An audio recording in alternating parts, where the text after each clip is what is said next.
Hello and welcome. This is Cheryl. Thank you so much for joining me today. In this video, I'm sharing the new DIY Color Deck Holiday Expansion Pack. Now, we have the DIY Color Deck pack that was released by Spellbinders a couple of months ago. There's 52 cards in this pack. Each one has a colorful image on it, as well as 5 squares on the right-hand side that you can put your color swatches on.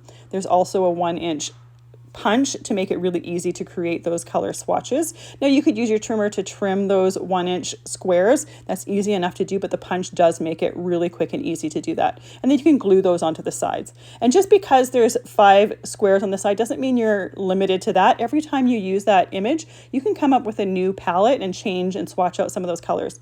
And the backs of those cards have inspiration on them. They have color theory, they have design tips. So they're really, really handy and really helpful. There's 52 cards in that first pack, and this expansion pack has 12 holiday images in it, so 12 inspiration color palettes that you can draw from. So just like the original pack, there are design theory and design tips on the backs of these cards. The images on the front are nice and holiday specific, but they're a great way to get out of your color palette rut. I tend to find myself in a bit of a comfort zone when it comes to color palettes. So these are a great way to expand on that and to come up with new palettes a little bit different than what you're used to. These cards will fit into the box from the original DIY deck, so there's space for that. You don't need to come up with new places to store them. So it's nice that they will fit in there as well. I use my color swatches quite a bit. I've done several videos on them, and I just love being able to draw on inspiration from them. This release also has the color swatch petal stack in it.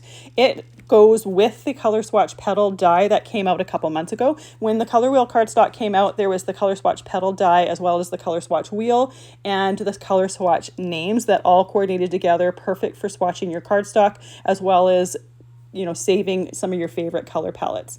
So this color swatch petal stack is an alternative to that color swatch wheel. It takes up a little bit less space to it.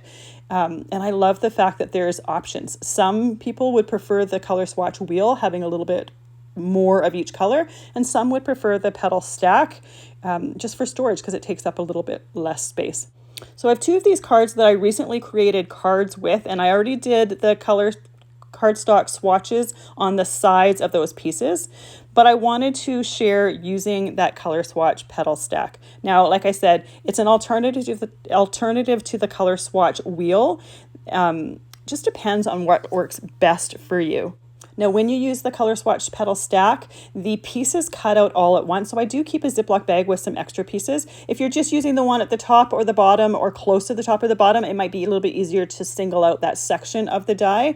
But I found it a little bit easier just to cut all of them. I know that I plan to use this in the future to create more color palettes. So I keep all of those extra pieces in a little Ziploc bag there so that if I'm coming up with a new palette, I might already have a piece die cut that I want.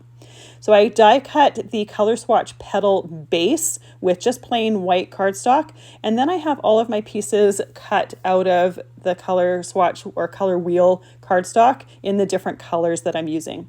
I have the different pieces, I know exactly which order they go in, and I like to glue them with some Barely Art glue in my fine line bottle. That way it has a little bit of wiggle room. I can move and shimmy things in place and make sure that the pieces are nice and tight and that they're lined up with the side of the color swatch petal.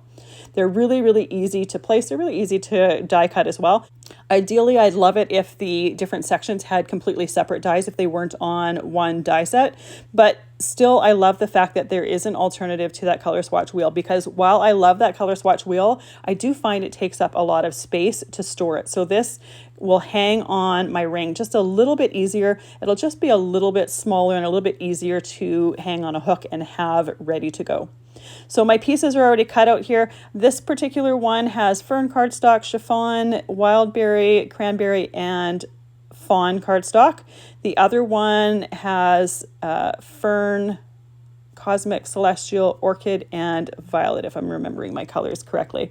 I have them in the video where I'm using them. They're recent videos for July with holiday cards. So if you're really needing to know or wanting to know the colors that I use there, they will be in those videos as well. Now, once these pieces are glued onto the Color Swatch Petal stack, you can use the Color Swatch name stamp set to stamp each one with their color name. I don't plan on doing that. I think I'm fairly confident with the colors that I can really easily figure out what colors I used there. But with that Color Swatch name stamp set, that is an option if you want them stamped like that. You could also just write the names on the back of the card if you wanted, if you'd wanted to eliminate using the stamp set. I would definitely recommend using that stamp set with a MISTI or stamping position tool, just to make it a little bit easier to position that stamp.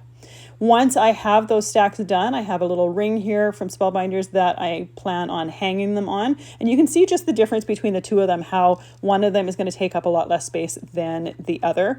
But again, it just depends on your personal preference. I also think that that Color Swatch wheel, the original one that came out, could be fun for different elements on a card as well. So I don't think it's completely eliminated. It just is a matter of what works best. So these are the cards that I did recently with 2 of these DIY deck cards. And you can see, even though I have those 5 colors on the side, you could come up with a completely different palette for a new set of cards. So you could come up with the yellows or the oranges and mix those with some of those holiday cards. And the same goes with this second set of cards. I have 5 colors here that I chose to use for those cards. And you can see that I added blue to the background because I wanted something to make them pop off the back of the page. But there's more color shades in that color image that you can draw inspiration from for future cards. So even though there's 12 cards in this pack, it doesn't mean that you're only have 12 color palettes. You can come up with at least twice as many, if not more.